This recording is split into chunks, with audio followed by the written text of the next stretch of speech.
First at Salt 6, Bae the is ongoing losing his controversy restaurant. surrounding the celebrity chef.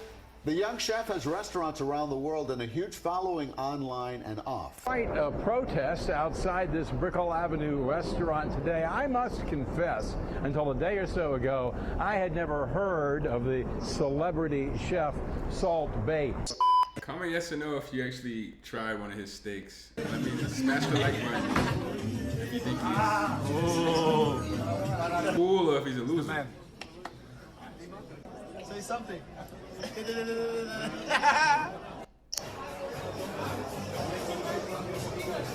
We've got some big updates about Salt Bae. Right now, things aren't looking good for him. News is coming in that he's planning to pack up and fully pull out of America, shifting his focus to the Middle East and trying out new locations to rebuild his brand. But here's the thing. There's no guarantee this comeback plan will work. Some even worry he could face legal trouble if any shady business comes to light. In just 36 seconds, that viral salt sprinkle flipped an unknown Turkish butcher into a worldwide star. Nusret Gökçe, nobody knew him before. Then he became Salt Bae, a name plastered all over social media, posing with Cristiano Ronaldo, Messi, Beckham, even royal families. He opened more than 20 restaurants across the world, sold gold steaks for $1,000 each, pulled in millions of followers, billions of views, all for sprinkling salt with style, not for cooking anything new. From scrubbing dishes in Istanbul to a global icon, it was a modern fairy tale that felt like the American dream. But then Salt Bae fell off his own throne. He stormed the World Cup field begging Messi for a photo, ripped people off with insane bills, his own workers called him out for bad treatment, and critics roasted his food as flashy, bland, and stupidly overpriced. He went from hero to a big joke in the food world. Once called an artist in the kitchen, now he's just a meme clown. Proof of how wild influencer fame can get. What did Salt Bae lose? Was he clever or just...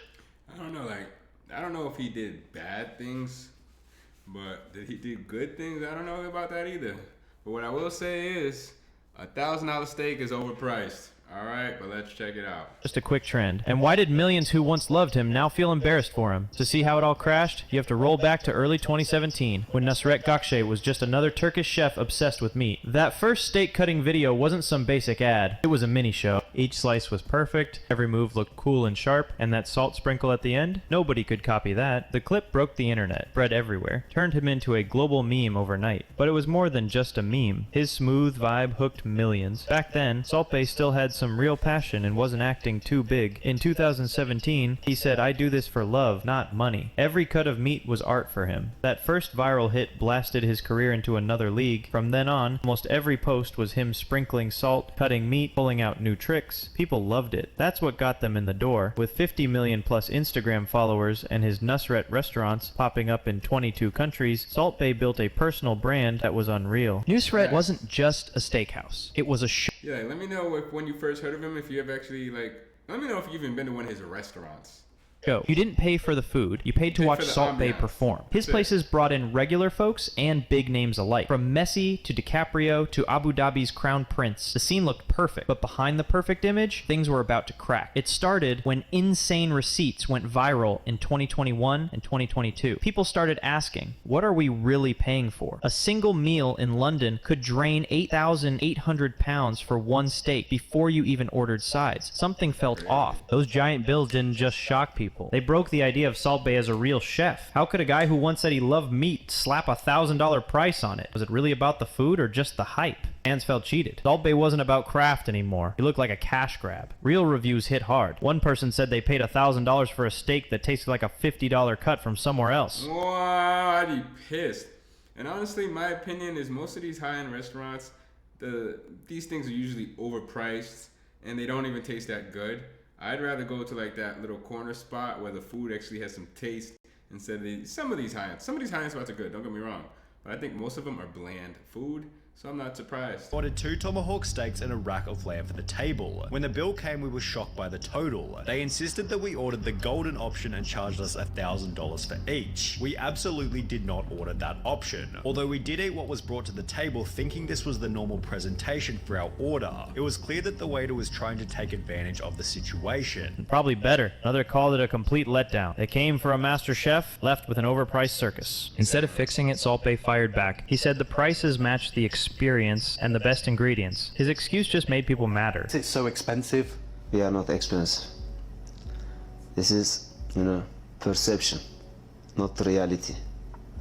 our product, best of the best. Comments piled up. Old fans trashed him. What special night? It's just meat with salt. He forgot why we liked him. Salt Bae's first move to handle the drama? Pretend it didn't exist. Bad idea. He just kept posting the same old videos, bragging about fancy cuts, rich guests, like he was mocking the critics. If he'd just listened, owned up, and shifted his tone, maybe he could have saved it. But what happened next pushed him over the edge. He kept testing everyone's patience. Then came the World Cup 2022 moment at Lusail Stadium, Qatar. Argentina just beat France in a legendary match. Players and Messi were living their dream. And Salt Bae? He bars onto the field in tight white clothes and shade, forcing himself into their moment. He grabbed the trophy, kissed it, did the salt pose, breaking FIFA's rules that say only players and officials can touch it. Worse, he chased Argentina's stars for forced selfies. Sandro Martinez looked annoyed. Messi ignored him twice before giving in. FIFA launched an investigation into how he got there and banned him from the 2023 US Open Cup final. Asked to explain, Salt Bae shrugged, "I just wanted to share the moment." Weak excuse. He broke the rules and killed a historic moment for clout. His follow-up excuses sounded to me, he's kind of like, I don't know the guy,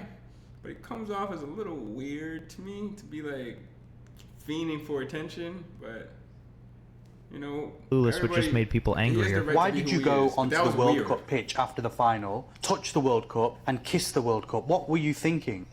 I love Argentina. I love football. And this is the accident. Before I don't know the rules. Now I know the rules. Next World Cup, I never touch the World Cup. I go to, of course, stadium, see the match, but I never touch again. Longtime fans felt more than anger, they felt embarrassed for him. One said, "I followed him since the start, I can't believe this. He lost all my respect." The backlash hit hard, he lost millions of loyal fans, got banned from events, faced calls for boycotts. Worst part? He never apologized. He doubled down. After the World Cup mess, instead of trying to win back trust, he flexed harder. He posted a $108,000 Dubai bill with the smug line, "Money comes and goes." Another bill popped up for £141,000 with "Quality is never expensive." This made the internet rage even more. His clueless replies showed he didn't get. So wait, he's the one that's posting these? I thought the customers were posting these.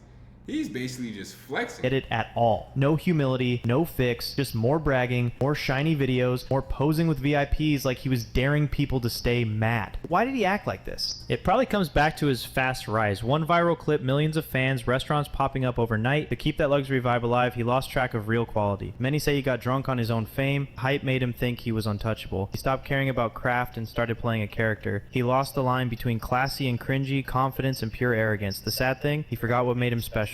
Real skill, real passion, real hunger. Now he's just a loud sideshow that people don't want to watch anymore. There's no solid proof, but his actions show the change clear as day. From humble butcher to tone-deaf celebrity, Salt Bae became a perfect lesson in how to ruin yourself. The comments under his posts say it all. Old fans miss the original Salt Bae. I miss when the salt sprinkle was art, now it's a joke. He inspired me once. Now he's a warning sign. I unfollowed him after the World Cup stunt. Can't stand his attitude. It's not just what he did, how he handled it. He didn't listen, own up, didn't grow, just poked the bear harder. PR experts say he made every mistake you can make in a crisis, turned a small storm into an unfixable mess. Numbers back it up. Posts get mostly hate now. Some of his restaurants in the West see fewer people than ever. Salt Bae's story's a gut I might want to buy that gold flake stuff and put it on my steaks. That thing looks from tasty. a chef people loved, symbol of greed and tone-deaf arrogance. Maybe he'll keep some restaurants alive, but his old magic is gone for good. His legacy? It's overpriced food, embarrassing stunts, and ignoring real fans. Saddest thing is, he still acts like nothing's wrong. Keeps posting the same flexes, like he lives in his own world where the backlash doesn't exist. It does. Keeps pushing him further away from the people who once rooted for him. This downfall isn't just about Salt Bae. It's a warning for everyone. When fame turns your passion into a money machine and your humility into arrogance, fall is just a matter of time. His old fans aren't furious, disappointed, and maybe that's worse. In the end, Salt Bae won't be remembered as the Steak King, but as a warning sign for how fast fame can ruin you. One sprinkle of salt made him famous, but it was his own ego that rubbed that fame right off. Once you lose people's respect, no gold steak can buy it back. That's the final lesson Salt Bae left behind, even if he didn't mean to. We'll see what happens.